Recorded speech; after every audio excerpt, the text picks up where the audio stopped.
A importância da beleza é algo estabelecido muito cedo nas nossas vidas.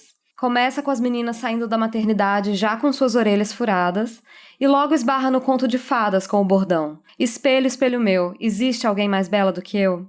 Desde então já fica dado o recado de que as mulheres devem disputar entre si pelo posto de beldade, o que é reforçado pelos concursos de beleza, pelos filmes, pela arte clássica, pelas revistas femininas e até pelas revistas masculinas, recheadas de fotos de mulheres nuas, todas cuidadosamente iluminadas e digitalmente tratadas. Pressão estética é uma expressão que a gente escuta o tempo todo, mas você já refletiu realmente sobre como isso pode afetar a sua vida? Somos metralhadas diariamente com imagens de corpos esculturais e de rostos impecáveis. Compramos cosméticos, fazemos procedimentos estéticos e cirurgias plásticas, sem investigar mais a fundo essas inquietações, essa ânsia de estarmos sempre mais belas, sempre melhor esculpidas. Sem perceber que quando nos impõem um modelo de corpo ideal e nos colocam para persegui-lo ao longo de toda a nossa existência, isso é, sobretudo, uma forma de controle e vigilância sobre os nossos corpos. E mais do que isso, a gente precisa reconhecer que essa corrida maluca pela perfeição estética constrói uma massa de mulheres famintas, apáticas, frustradas e com uma insatisfação constante em relação à própria imagem. E essa conversa não é só com as mulheres, até porque nos últimos anos a vaidade masculina tem deixado de ser vista como uma fraqueza, e os homens têm aderido cada vez mais ao uso da cosmética, de procedimentos estéticos e cirurgia plástica. Embora a pressão estética em cima das mulheres ainda seja muito maior, o fato é que a indústria da beleza, cada vez mais rica, logo percebeu que também era possível lucrar com as inseguranças masculinas e com seu medo de envelhecer. Afinal, se as mulheres parecem cada vez mais jovens, os homens, heterossexuais ou não, começam a sentir a necessidade de se adequar. Ninguém quer ficar para trás nessa corrida. O mecanismo social que faz com que o nosso senso de valor seja estritamente ligado à nossa imagem é chamado de mito da beleza, e é dele que nós vamos falar hoje. Vamos buscar entender os fatores que nos aprisionam a esse culto à aparência física, olhar nos olhos da fera e estudar o seu comportamento, até que possamos domá-la. A gente só vai parar de falar desse assunto quando tiver conseguido transformar um pouco as coisas. Primeiro do lado de dentro, na nossa forma de ver e de pensar a beleza, e depois, quem sabe, nos nossos corpos e na forma que nos colocamos no mundo. E hoje te convidamos a entrar nesse embate com a gente. Vamos conversar? É uma conversa. São devaneios. São problematizações. São banalidades. São tentativas de fazer uma travessia mais leve, mas também mais atenta. Eu sou a Flor Reis. E eu sou a Thay Pascoal. E esse é um convite para ser adulto.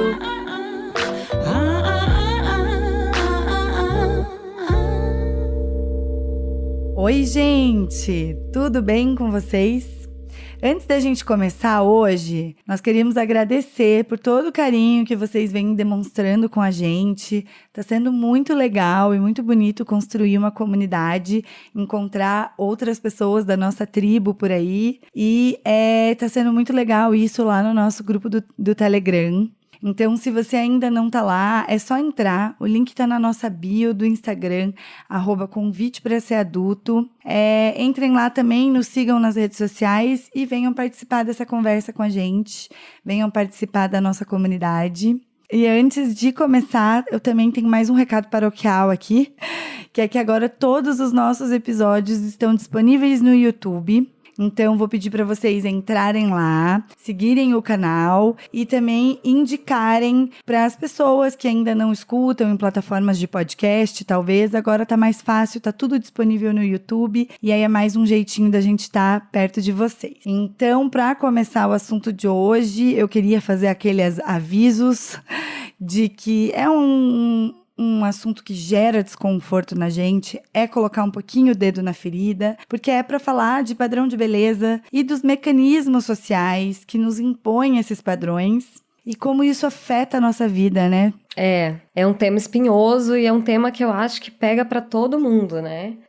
A gente já vinha pensando em falar desse tema há algum tempo. Grande parte das nossas reflexões aqui são baseadas num livro que se chama O Mito da Beleza. É por isso que a gente fala em Mito da Beleza desde o texto de abertura. É um livro de 91 e que ele tem como subtítulo Como as imagens de beleza são usadas contra as mulheres. A Naomi Wolf, que é a autora desse livro, ela explica que quando as mulheres vão para o mercado de trabalho, na segunda metade, assim, do século XX, e elas deixam de ser aquelas donas de casa frustradas dos anos 50, tipo a Betty Draper do Mad Men, não sei quem já assistiu. Quando essas mulheres saem de casa, a indústria precisa arranjar outras formas de capitalizar em cima da insegurança feminina. A autora fala que se antes eram vendidos eletrodomésticos e produtos de limpeza para deixar sua casa cada vez mais impecável, agora a indústria precisava de uma forma de neurose portátil, assim.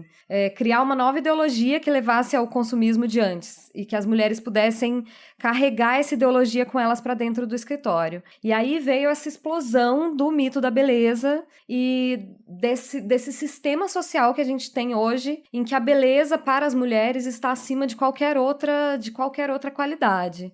Ainda hoje, para uma mulher, a beleza muitas vezes abre mais portas do que a inteligência. Ela ainda é um grande trunfo. E as mulheres ainda são meio que divididas, assim, em castas sociais, em que no topo estão as mulheres mais belas, né? E quem define se você é belo o suficiente para estar no topo dessa casta ainda é o olhar masculino. Sim, o interessante é que esse livro é do início dos anos 90, né? Ele é um livro que já tem quase 30 anos e mesmo assim ele é muito atual. Não é difícil perceber as consequências, né, dessa imposição social sobre a hierarquia que a beleza tem como sendo algo muito importante no nosso dia a dia. Essa insatisfação permanente, por exemplo, nós que somos mulheres dos anos, nascidas nos anos 80 e tivemos uma infância nos anos 90, a gente convive com essa insatisfação permanente por todos esses anos, porque isso é plantado nessa cultura, né, por toda a nossa vida.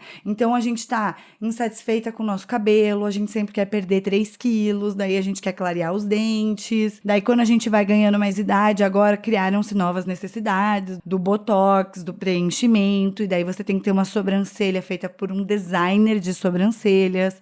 São muitas necessidades que vão sendo criadas e a gente vai consumindo mais produtos, a gente vai fazendo mais procedimentos, entrando em novas dietas, comprando, portanto, produtos dietéticos. É uma infelicidade em relação à própria aparência que nos torna melhores consumidoras. Sim, exatamente. O Brasil é campeão, né, de cirurgia plástica. O Brasil exporta um padrão estético que é sempre o mais invasivo e o mais exposto. O biquíni brasileiro é o menor biquíni.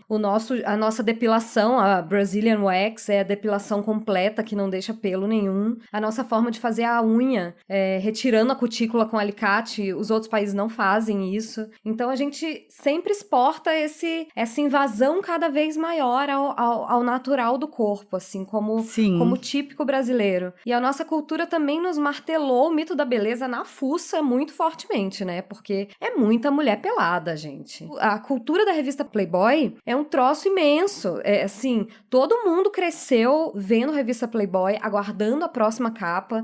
Hoje a gente já não tem mais isso, mas as pessoas que nasceram nos anos, sei lá, 70, 80, 90 ainda souberam que era isso, assim. Um consumo de pornô super alto, inclusive entre mulheres, e a exposição do nu feminino, a erotização do nu feminino é uma coisa muito forte. E a gente sempre fica querendo alçar a esse corpo erotizado que a gente vê no cinema, que a gente vê até na arte clássica, assim, até nas pinturas. Sim, e quando a gente pensa nisso, nesses últimos anos, quando a gente pensa em Brasil, a gente vê que esse é um projeto que deu muito certo, né? Deu muito certo. O mito da beleza no Brasil funcionou, porque hoje nós somos explodiu. O quarto maior mercado de beleza. Viralizou o mito da beleza no Brasil. Sim, e não foi cancelado. Não, o Brasil tá muito longe disso. É o quarto maior mercado de beleza do mundo. E ele tem um aumento crescente, né? Se a gente for pensar em qual economia a gente é no mundo, a gente está muito longe de ser a quarta economia do mundo, porém a gente é o quarto mercado de beleza. E isso todos os anos crescem mais e mais os procedimentos estéticos não cirúrgicos e também as cirurgias plásticas, além do varejo, né? Da venda direta de produtos de beleza. E a gente alimenta isso e essa lógica, ela só vai mudando de roupagem. Então, veio das revistas pornográficas para pro pornô mainstream, veio das revistas femininas e veio daí pras redes sociais, para isso que a gente vê todos os dias, pras blogueiras fitness. As coisas vão mudando e a gente vai acompanhando isso, sabe? E a gente acaba alimentando esse mercado adoecido porque a gente acha que a gente vai ser mais amada se a gente for mais bonita, mais bela, beldade. E o que me deixa mais pistola, agora eu vou falar, é que isso é colocado num lugar de futilidade, né? Sim. Então você fala assim, falar de moda e beleza é fútil, então, portanto, mulheres são fúteis. Ou seja, além de te colocar nisso, sabe? Você tá inserida num sistema, viver isso. Além de, desde a maternidade, te ensinarem que você tem que ser a mais bela, que tem concurso de beleza a sua vida inteira pra tudo quanto é lado. Tem concurso de beleza de meninas Você de ainda tem 3 que saber anos que de isso é idade. fútil. Exatamente. Então é muito difícil lutar contra isso, porque a coisa mais importante da sua vida é ser bonita. E se você tá tentando ser bonita, você é fútil, portanto você vale menos. Não há saída, né? Não tem saída. Pois é, esse tema é muito cabuloso mesmo, e a gente queria que esse episódio pudesse ser mais plural. A gente sabe que a gente tem uma perspectiva reduzida, então a gente trouxe convidadas que são pessoas muito especiais pra gente, assim, e que poderiam nos dar um cenário mais amplo sobre esse assunto. A nossa primeira convidada de hoje é a Ana Carol, Ana Carolina Pacífico. Ela é jornalista, é uma amiga nossa, maravilhosa em vários sentidos, não apenas no sentido beleza física. E ela veio dar pra gente um pouco a perspectiva de uma mulher negra morando no Sul. A Carol é de Belém do Pará e ela veio morar em Curitiba, mais jovem, assim, veio morar em Curitiba, acho que durante a adolescência, e ela vai falar um pouco pra gente da perspectiva dela com relação a esse assunto. O meu relacionamento com a questão da beleza sempre foi complexo e sempre muito ligado com o cabelo também. Como mulher negra, essa relação com o cabelo é muito forte. Todas as mulheres da minha família alisam o cabelo desde que surgiu esse boom dos alisamentos químicos. Então, foi inevitável para mim alisar também. A minha mãe ela sempre teve muita dificuldade em saber lidar com os meus cachos, mesmo ela tendo o cabelo cacheado também. Então, ou ela prendia ou penteava e ficava sempre meio bagunçado ou com um volume estranho. Mas não tem como eu culpar a minha mãe, né? Eram os anos 90, nem existiam produtos para cabelo cacheado no mercado igual existe hoje. Hoje, as prateleiras já possuem espaços só para marcas para cachos e crespos. Então, eu alisei meu cabelo dos 10 aos 19 anos. E mesmo alisando, isso não me eximiu de passar pela dificuldade de ser uma adolescente negra nortista em Curitiba, uma cidade preconceituosa e que não sabe lidar com o diferente. Na escola, eu fazia parte do grupo das meninas populares que todos os meninos queriam ficar, menos comigo. Então, ao mesmo tempo que eu frequentava aquele grupo, eu não pertencia a ele. Eu não conseguia entender, porque era tão difícil me encaixar. Claro que agora, colocando a questão racial como ótica, eu consigo enxergar. Depois, na faculdade, eu lembro de ir no banheiro, me olhar no espelho e não me identificar com aquele espaço e com aquelas pessoas. Eu fiz PUC, né? Uma universidade particular de estudantes que se identificam como a maioria branca. Foi nesse período que eu decidi parar de alisar meu cabelo e passar pela transição capilar. Mas além do cabelo, existem outros fatores que envolvem esse padrão de beleza. A pele negra tem tendência à hiperpigmentação. As axilas e as virilhas costumam ser mais escuras. Aí é impossível a gente não se comparar com o corpo da amiga branca e não se sentir incomodada quando vai usar uma regata ou biquíni na praia. Gente, faz pouco tempo, um pouco mais de 1 ano para ser mais exata, que eu comecei a tirar o short na praia. Eu dizia que não gostava de banho de mar só por vergonha de tirar o short e aparecer a virilha escura. Aí ficava aquela marca de sol de short depois do verão nas coxas. Além disso, eu tenho ovário policístico, o que causa excesso de pelos por todo o corpo. E a gente ouviu a vida inteira que a mulher precisa estar sempre depilada, com rosto e corpo lisinho. Eu já cheguei a ouvir piadinhas e apelidos como Monga, a mulher macaco. Atualmente, eu estou numa fase de aceitação, que não é fácil, mas vai evoluindo pouco a pouco. Apesar da gente ser treinada a sentir vergonha por não ter o corpo parecido com aquele que é considerado bonito, Eu sei que meus cabelos, minhas manchas e meus pelos não têm nada de errado. E eu sou grata pelo meu corpo. Ele carrega memórias e, parafraseando a Juliana Estraçacapa do Francisco El Hombre, eu sou o meu próprio lar. Nossa, esse depoimento da Ana me deixou pensando tanto em tanta coisa. Muito forte isso, como a gente vai carregando as nossas travas, as nossas travinhas pessoais, assim, com relação ao nosso corpo. Seja a coloração da nossa axila, seja a textura do nosso cabelo, seja o tamanho das coxas. Todas essas eu carrego comigo, assim.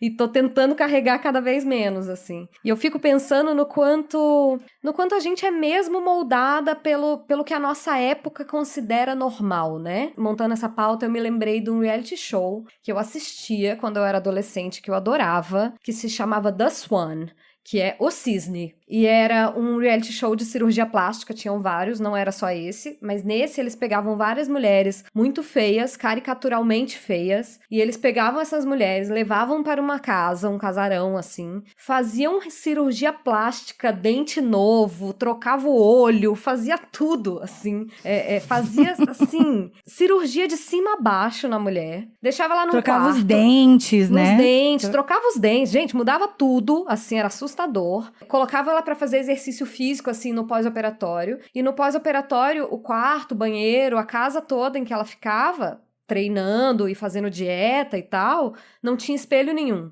Todos os espelhos eram cobertos, então ela não se via durante o pós-operatório. Hora nenhuma, assim. E aí, em determinado momento, quando ela já tinha desinchado, já tinha emagrecido e já estavam do jeito que ela queria, que a produção queria, fisicamente, eles colocavam ela numa roupa fantástica, faziam uma maquiagem, montavam ela, colocavam ela na frente de um espelho coberto com um pano e tiravam esse pano. Elas quase caíam pra trás, quase desmaiavam ao ver a sua própria imagem no espelho, assim, todas elas. Eu fico pensando, meu Deus, pensa Freud revirando no túmulo, É uma as crise pessoas fazerem de isso com uma... identidade, Imagina né? a crise de identidade, de tirarem o negócio do espelho e você não se reconhecer. Eu falo disso e eu fico nervosa. E o quê? Eu Mas adorava tinham esse vários programa. reality shows.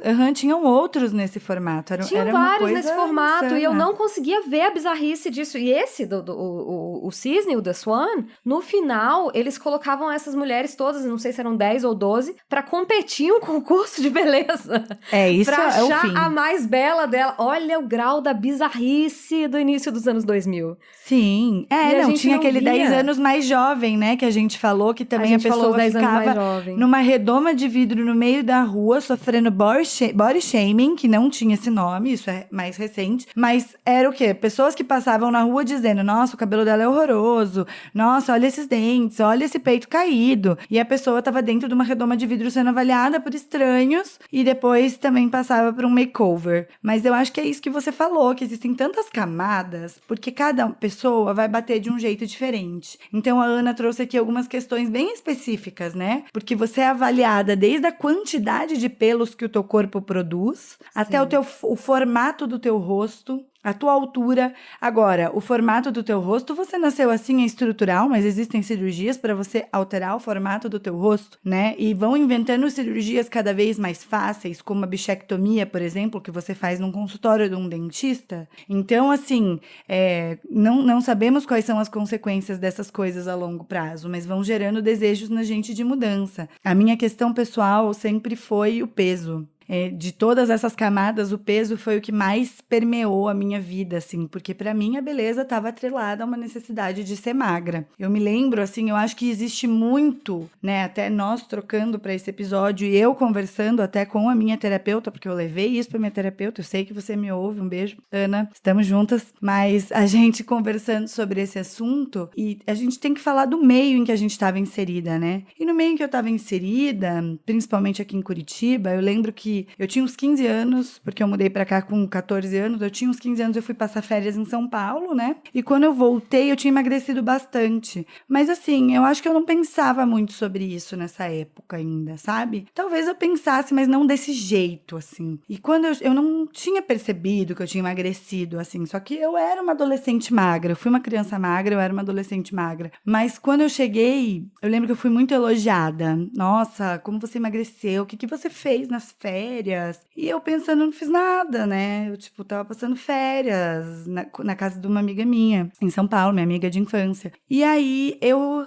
percebi que eu tava recebendo muitos elogios e eu me pesei na época e eu tava pesando menos de 50 quilos. E aí foi assim, opa, Quando eu tô menos de pesando 50 isso. quilos é bom, entendeu? Uhum. Quando eu tô pesando isso, elogio, atenção, eu tô ótima, todo mundo me elogia. E daí pra frente, assim, eu não sei se esse foi um marco, mas assim, esse contexto foi um marco pra que eu fazia tudo para ser uma pessoa magra, entendeu? E então isso inclui muita dieta, uma vida de dieta, inclui várias restrições alimentares, inclui remédio para emagrecer. Tomei muito remédio para emagrecer, assim, já não assim muito por 2 anos seguidos, mas ao longo de 2 anos mais de uma vez, assim. E isso quando eu era muito jovem. Eu fiz todo tipo de dieta restritiva, assim, daquelas que você deixa a comida no prato, sabe? Então, você deixa a comida no prato, mesmo com fome. Você vai num restaurante legal, você não pede a comida que você tá afim, né? Você vai pedir uma salada, você vai pedir o que tiver menos calorias. É uma loucura, assim, porque isso durou vários anos na minha vida. Eu tinha uma obsessão com balança também, né? Me pesava. Subia na balança, assim, várias vezes ao dia. Tipo, a primeira coisa que eu fazia quando eu ia no banheiro era de manhã, antes de escovar os dentes, eu subia na balança, todos os dias. Então, você vai criando, assim, simplesmente isso é tua vida, sabe? É uma obsessão, Era a minha né? vida. É uma obsessão, só que você nem sabe que você vive pensando em comida e pensando em não comer a comida e pensando no espelho que você vai cruzar na frente e se você vai poder usar biquíni ou não. Isso que a Ana disse também de não usar biquíni.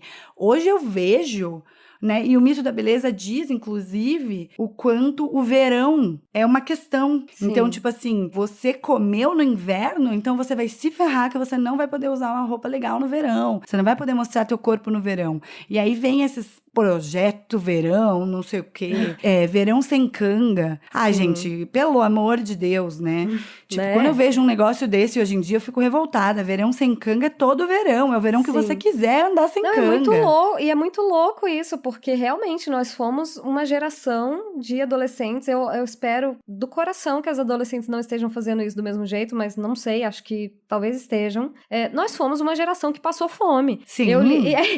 Eu tô falando Muita isso, vai parecer fome. bizarro, mas é real, gente. Eu li no Mito da Beleza, esse livro, que é a nossa bíblia desse episódio, que na Índia, que, né, a gente sabe, é um dos países mais pobres do mundo, as mulheres mais pobres da Índia consomem cerca de 1.400 calorias por dia. Quem fez dieta de contagem de caloria aqui sabe, está chocada comigo nesse momento, porque são todas abaixo de 1.000 calorias. Eu fiz muita dieta de 800 calorias. Assim, são 800 sempre calorias, 800, muitas. 1.200, assim, mas no máximo. Gente, só que não tem como não sentir muita fome, sabe? Sendo uma mulher adulta, tipo, até uma adolescente, você precisa de muito mais do que 800 calorias no seu dia. Nossa, pelo amor de Deus, as mulheres mais pobres da Índia comem o dobro disso, 1.400, quase o dobro. Essa obsessão durou muito, assim, na minha vida. Então, eu me formei, eu nunca tinha passado de 52 quilos, sabe? É uma coisa muito louca. Me formei na faculdade, eu tinha 52 quilos, mas eu vivia essa obsessão dentro da minha cabeça. E essa neurose com peso, e isso é um rebote, né? É aquele rebote gigante, que ou você tá fazendo uma dieta super restritiva, ou você tá num episódio de compulsão alimentar. Porque o teu corpo, quando vê comida, ele fala, eu vou armazenar. Sim. Entendeu? O organismo entra em desespero, em choque. Exato. Então, aí vem o efeito sanfona. E daí você começa a sentir suas roupas apertarem. Daí você fica mal de novo. Daí você entra em outra dieta restritiva. E isso toma muito da nossa vida, sabe? Toma muito você ir num casamento e pensar que você não pode comer um docinho. Toma muito você estar com fome e ter comida no seu prato. E você ter que deixar ali. Toma, assim, de você ficar se controlando tanto que sua autoestima vai ser super prejudicada. E eu sempre liguei o meu senso de valor à beleza, o que é muito triste, mas é verdade. O meu senso próprio, e daí não é em relação ao mundo, é em relação a si mesma, né? Mas o que a gente precisa entender é que não é porque a gente é fraca que a gente constrói o nosso senso de valor pessoal em cima da beleza, sabe? Que é uma construção mesmo. Até hoje a gente elogia meninas crianças. Como você é linda. Ai, que linda. Ai, que roupa linda. Eu tenho super dificuldade em não elogiar crianças, meninas, pela beleza. Porque é o meu primeiro instinto o tempo todo, sabe? De dizer pra elas que elas são lindas, de dizer pra elas que a roupa que o vestido delas é lindo. Que o laço do cabelo deixou elas incríveis. Exatamente. O nosso instinto é ir elogiando as meninas ao longo da vida pela sua beleza. Tem um crítico de arte, que é o John Berger, que nos anos 70 ele faz um documentário sobre as nossas formas de ver o mundo, e ele tem um episódio que fala sobre a forma de representação das mulheres na arte. Ele começa esse episódio dizendo que os homens olham as mulheres, e as mulheres se observam sendo olhadas pelos homens e pelo mundo. E que isso molda não só a forma que elas se relacionam com os homens, mas a forma que elas se relacionam consigo mesmas. E isso é muito real, porque as mulheres sempre sabem que elas estão sendo objeto do desfrute visual, sabe? Elas sabem que elas sempre estão ali pro desfrute visual dos homens e da humanidade, na verdade. O pior é realmente isso, que você não consegue aceitar um elogio, você não consegue aceitar quando alguém diz, nossa, como você é bonita, e você diz, sim, obrigada, eu sou bonita mesmo. Você tá sempre se achando feia. Isso vai gerando um distúrbio de imagem na nossa cabeça, que realmente se torna uma grande verdade. E, né, às vezes toma a nossa adolescência inteira, talvez tome grande parte da nossa vida adulta também. Eu, graças a deusa e a muitos estudos feministas, consegui mudar isso pra dentro de mim e trazer pra consciência, entender que, na verdade, é um sistema operando dentro da minha cabeça. Mas os distúrbios de imagem são muito ligados aos distúrbios alimentares, né, Flor? Que foi uma coisa que a gente conversou, que a gente percebe que, na verdade, as pessoas elas vão mudando apenas de forma. O formato, porque quando a gente era adolescente, existia aquilo de glamorização da anorexia, glamorização da bulimia, com sites que incentivavam meninas, inclusive,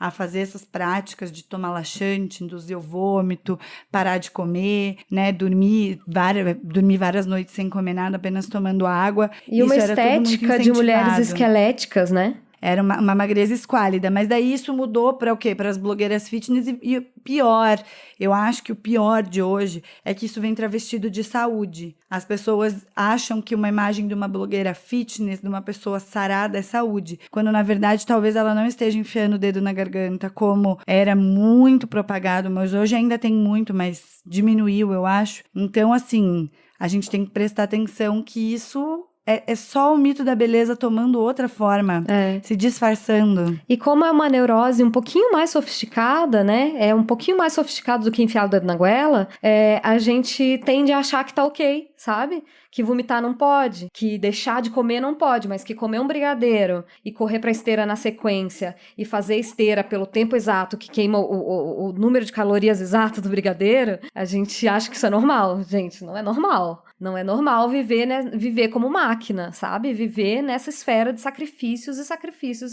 e sacrifícios. Sim. E outra coisa ainda desse áudio maravilhoso que a Ana nos mandou é que ela fala sobre o nosso corpo ser quem leva a gente para essa vida incrível, para essas aventuras e para que a gente possa fazer tudo isso. Então, às vezes a gente tem no nosso corpo marcas e cicatrizes, marcas da idade, cicatrizes que às vezes simbolizam algo que a gente sobreviveu e a gente passa muito tempo tentando esconder tudo isso, tentando apagar, porque a gente quer se enquadrar nesse padrão de beleza que é perfeito, que é inalcançável, inatingível. Então, a proposta é realmente olhar para essas marcas com mais carinho, olhar para esse corpo com mais carinho. Aconteceu uma coisa muito engraçada com a gente, que a gente estava fazendo a reunião de pauta, eu e a Flor, e eu recebi uma mensagem do Magazine Luiza falando assim, Sandra, o seu produto será entregue. E eu fiquei, nossa, acho que deram meu telefone num cadastro errado, né? Do Magazine Luiza. Em seguida eu recebi uma outra mensagem assim, o seu produto, uma balança não sei o que lá. E aí eu falei, nossa, Sandra, pelo amor de Deus, me dá o telefone certo da Sandra pra eu falar pra ela devolver essa balança, Sandra. Devolve a balança que ainda tem. Logo hoje, Sandra tá comprando uma balança, não faz isso com você, Sandra. Exato. Pois é, essa história toda me deixou pensando muito naquela polêmica da Jamila Jamil e da Kim Kardashian. A Jamila Jamil é uma atriz paquistanesa maravilhosa. Ela faz aquela série da Netflix, The Good Place. E ela é bastante ativista dessas questões de corpo e combater a pressão estética. Enfim, ela tem... Os retoques, ela é contra os retoques, né? Os retoques nas imagens, ela não deixa as imagens dela serem retocadas, né? E ela tem apontado no Instagram dela, em especial, mas nos posicionamentos que ela dá online, assim, ela tem sempre se posicionado contra essa estética das Kardashian, assim. Essa coisa das super curvas, assim, dos quadris imensos e as cinturas muito finas, dessa estética do espartilho, assim, né? Que tem ficado muito forte, especialmente nos Estados Unidos, e que tem como baluarte principal a Kim Kardashian, assim. E a Jamila aponta muito o quanto o comportamento da Kim é irresponsável ao perpetuar um padrão de beleza que é completamente inatingível. Especialmente porque ela tem um dinheiro absurdo e as pessoas que a seguem e que querem se parecer com ela e que começam a comprar cintas e espartilhos e produtos emagrecedores, elas nunca vão realmente ficarem parecidas com a Kim Kardashian, porque elas não têm essa condição mesmo. E a Jamila aponta muito a crueldade disso, né? A crueldade de uma pessoa com tanta influência e que utiliza a influência dela quase que integralmente para fazer as outras mulheres se sentirem piores com relação às suas próprias imagens. Mas uma coisa que a Jamila fala, que eu acho que é super interessante, é que a Kim Kardashian não faz isso pra ser cruel com as outras mulheres. Ela faz isso porque a beleza foi o lugar em que ela encontrou o seu senso de valor pessoal. E que ela também passou uma vida inteira lutando pra ser aceita e admirada e considerada bela. E teve as fotos dela tirada da bunda dela com celulite na praia. E ela também foi levada a esse sistema, por esse sistema e por essa engrenagem, a tentar ser essa mulher cada vez mais impecável, cada vez mais bela. Então o caminho não é a gente ir lá berrar no perfil da Kim Kardashian ou da Pugliese ou da blogueira fitness que tá te oprimindo com a vida dela. Porque ela também tá sendo oprimida por esse sistema, sabe? O caminho é se Somos proteger. todas vítimas, Somos né? todas vítimas. O caminho é a gente se proteger e se nutrir de outros estímulos e seguir outras pessoas. A nossa segunda convidada é uma pessoa que pra gente representa muito isso. A gente conheceu ela no início de 2020, no mundo pré-pandemia, e ela nos inspirou muito pela forma dela de se relacionar com o corpo e com a potência erótica e sensual do corpo. A Miss G, também conhecida como Georgia Conceição, é uma artista performer burlesca daqui de Curitiba, que trabalha com arte burlesca há mais de 10 anos. E ela é mestre em artes cênicas pela UFBA, Universidade Federal da Bahia, e lá ela fez uma pesquisa que se chama A Burla do Corpo, Estratégias e Políticas de Criação. Vamos ouvir o que ela tem para dizer pra gente. Eu não li o livro O Mito da Beleza, mas para mim aí é um conceito pessoal, assim, né? Existem duas formas de entender a beleza. Eu acho que a beleza como algo articulado com o próprio ser, assim. Então, dentro dessa ideia, cada ser, cada coisa teria a sua própria beleza. Por exemplo, uma flor é bela, as coisas da natureza são bonitas, não importa o jeito que elas tenham. E elas são bonitas também nessa diversidade de ser, né? Aí também existe o padrão de beleza, padrão imposto, uma regra que se aplica ao corpo. E isso tudo para mim é sim mecanismo de controle. Imagina, eu fui uma adolescente criada nos anos 90, né? Uma criança dos anos 80 e uma adolescente dos anos 90, pré-internet. Então ainda era muito mais forte essa coisa dos padrões mesmo. A minha pesquisa busca justamente, talvez por esse meu recorte geracional, né, burlar padrões. Então eu entendo o burlesco, a arte do burlesco, como essa burla de padrões pré-estabelecidos. Eu entendo que são formas de controle, esses padrões que você cria vias para que as pessoas andem dentro só dessas vias de possibilidade. Mas a gente sabe que hoje sempre foi, né? A natureza é diversa. Então, como é que eu posso comparar o meu corpo com o corpo de outra pessoa? Não tem como, né? Se a gente está falando da beleza do corpo. e do corpo feminino. Cada pessoa tem uma beleza intrínseca dela. Por isso que quando também me perguntam qual que é o seu tipo de beleza, por exemplo, quando eu vejo alguém que eu acho bonito, eu geralmente acho a pessoa bonita pelo que ela é, pelo que ela representa dela, e não por algo que ela se pareça. Enfim, é um tema bem complexo e até me convida a ler o livro, né? O Mito da Beleza, que infelizmente ainda não li, mas eu acho que encontrar o seu próprio caminho, encontrar a sua própria beleza, sua expressão de beleza, é muito libertador. Isso não tem a ver com padrão. E não tem a ver com atender expectativas alheias também, né? Que fique claro. Então, eu não sou bonita para o outro, eu sou bonita para mim.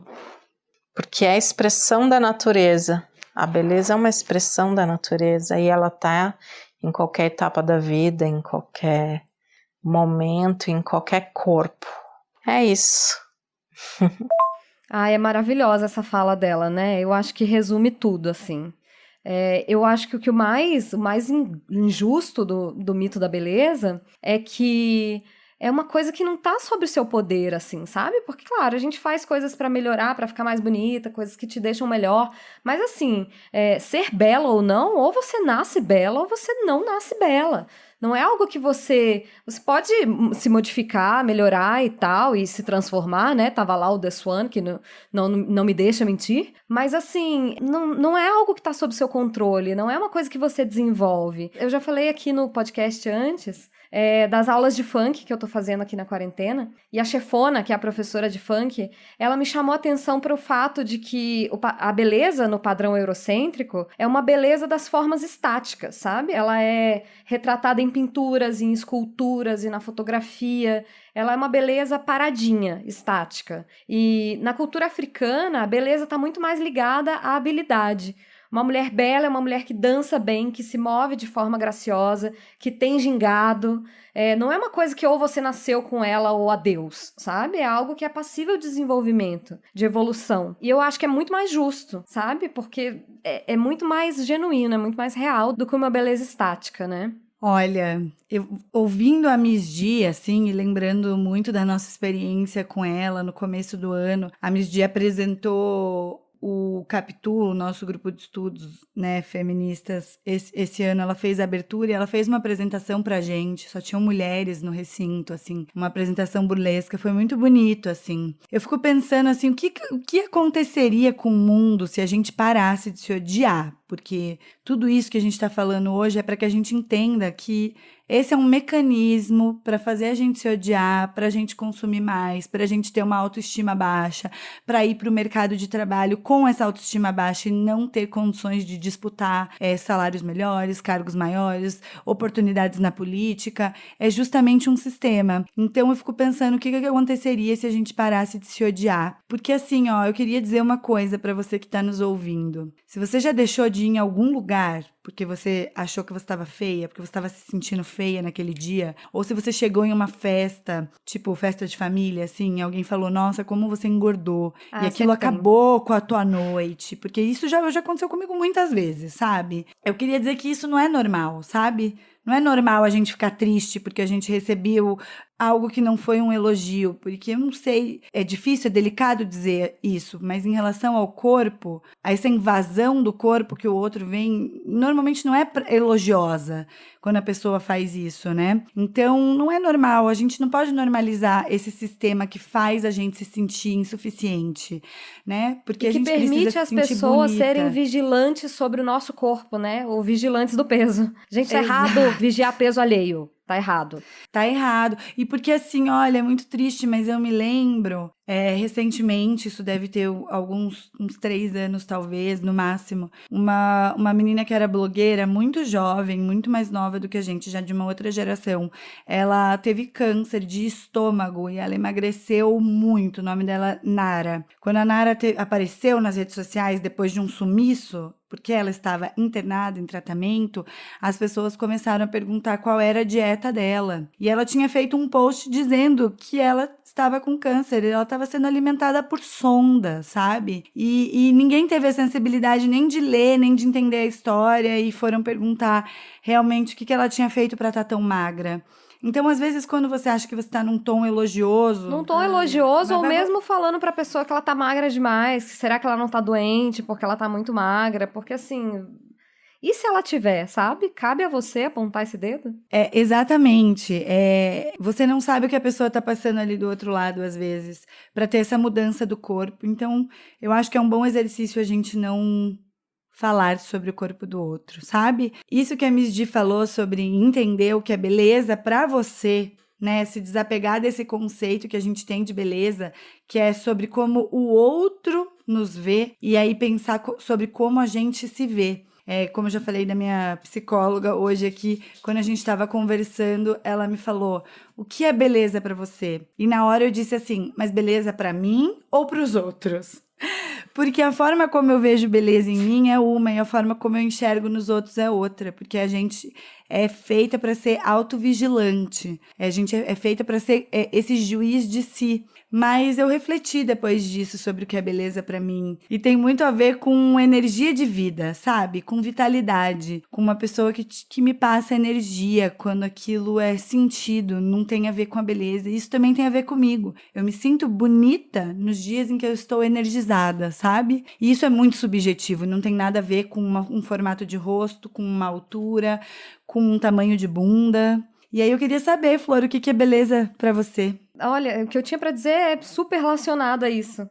Que eu fiquei pensando numa conversa que eu e o Davi tivemos sobre o conceito de fotogenia, porque a gente sempre pensa em, uma pessoa fotogênica é uma pessoa que sai bem em fotos, né? E se a gente pegar a etimologia da palavra, foto é luz e genia é gerar, geração, né? Então, uma pessoa fotogênica seria uma pessoa que gera luz, uma pessoa que emite luz. E a gente... muitas vezes a gente define, assim, quando a gente vê alguém muito bonito, quando alguém nos impressiona pela beleza, a gente costuma dizer assim, eu não sei bem o que era, mas aquela pessoa tinha uma luz, sabe? Eu não sei o que era, mas parecia que ela tinha alguma coisa. A gente fala uma faísca, um brilho, uma luz, é sempre algo assim, meio indefinido. E essa luz que a gente vê nas pessoas quando a gente acha elas belas, é o que a indústria da beleza tenta embalar num pote e comercializar pra gente, sabe? Seja em maquiagem, seja um novo jeito de pintar o cabelo, seja um procedimento novo aplicativo para retocar. Seja um creme anti-idade, um produto emagrecedor, mas não se compra, sabe? A gente não compra a luz da beleza, essa luz da beleza. É uma ilusão que a gente possa comprá-la, sabe? A Gal tem uma música que diz que beleza são coisas acesas por dentro e tristezas são belezas apagadas pelo sofrimento. Eu acho que muitas vezes a busca da beleza de fora para dentro nos leva a esse apagamento pelo sofrimento, assim. Olha... Eu acho que é isso, que não tem como a gente usar lá um Photoshop e ficar bonita por dentro. Então, não tem como se iluminar por dentro, né? Eu acho que se a gente conseguir enxergar a beleza de outras formas, na gente também, não só nos outros, isso vai contribuir muito. Um dia, minha sobrinha, a Júlia, quando ela ainda era menor, ela era pequena, devia ter uns 10 anos, mais ou menos, ela me elogiou e eu automaticamente disse, imagina, não tô bonita, eu tô feia. E aí ela falou assim pra mim, você sempre fala que você é feia, eu queria que você se visse como eu te vejo. Ou algo assim, na linguagem dela de criança. Mas isso marcou muito a minha vida, sabe? Porque é muito difícil a gente desviar desse distúrbio de imagem que a gente tem sobre si. É muito difícil mesmo. E eu acho que foi só no momento em que eu resolvi me aprofundar nos estudos feministas que eu comecei a conseguir desconstruir isso em mim, sabe? Então, assim, se você nos ouve e você ainda não consegue se identificar como feminista, saiba que quando te vendem uma imagem de que uma feminista é uma mulher feia, que é uma mulher raivosa, é uma mulher mal amada, esse também é um projeto para te afastar do feminismo. Isso também é um projeto para que você não queira se associar com algo feio. Mas o que eu queria dizer é que só conhecendo a fera, que é o mito da beleza, é que a gente vai conseguir domar ela, assim como a gente disse no texto de abertura. Então, estuda o feminismo, não tenha medo, escute o que as pessoas têm para dizer, vai ler o Mito da Beleza, ou outros livros, ou outros blogs, procure pessoas que vão te ajudar a se libertar e entender que o que você sente não é só com você. Isso não é só com você. E que para que isso não continue se repetindo, a gente tem que se fortalecer, tem que estudar, tem que conhecer e tem que se unir. Exatamente.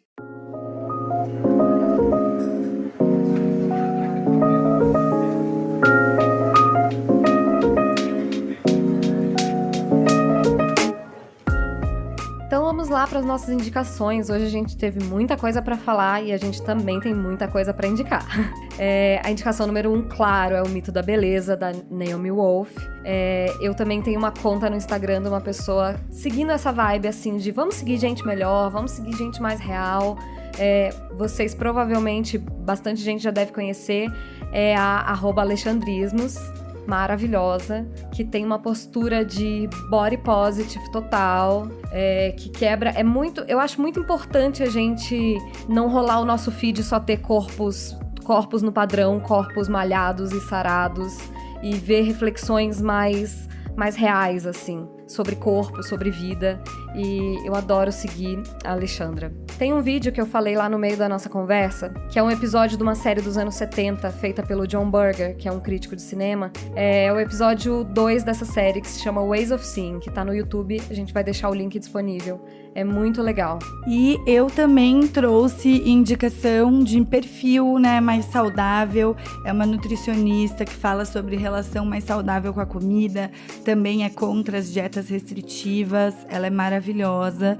Se chama Fernanda Imamura. O Instagram dela é @NutriFernandaImamura. E o Twitter, onde ela é bem ativa também. Então, para quem gosta do Twitter, vale a pena seguir. É Fernanda Imamura. Eu trouxe também aqui um podcast que fala sobre distúrbios alimentares, que eu acho muito importante a gente se aprofundar e entender esse tema, para entender o quanto isso é mais comum do que a gente imagina. Então, o podcast é numa pegada bem leve, é o É Nóia Minha, da Camila Frender, mas tem muito conteúdo bom e faz a gente ter uma visão importante. O nome do episódio é Alimentação e Seus Distúrbios. E aí eu trouxe uma série da Amazon Prime que fala sobre esse mesmo tema, sobre a forma como as revistas de beleza influenciam na nossa visão, isso desde os anos 70, anos 80, e os resultados disso na nossa vida, e é uma ficção bem divertida, chama Dietland, e está disponível na Amazon Prime. Então, por hoje é isso, pessoal. Eu sei que foi bastante coisa e a gente ainda quer continuar essas conversas com vocês. Então, nos sigam no Instagram, no @convite-para-ser-adulto. Entrem no nosso grupo do Telegram. A minha arroba pessoal é taipasqual e o meu Twitter é pasqualtaiane. A minha arroba é flor_reis e a gente também tá no e-mail convite-para-ser-adulto@gmail.com. É isso, gente. A gente espera que vocês tenham uma boa semana e que vocês reflitam bastante sobre esse tema. Um beijo. Abaixo o mito da beleza. Um beijo.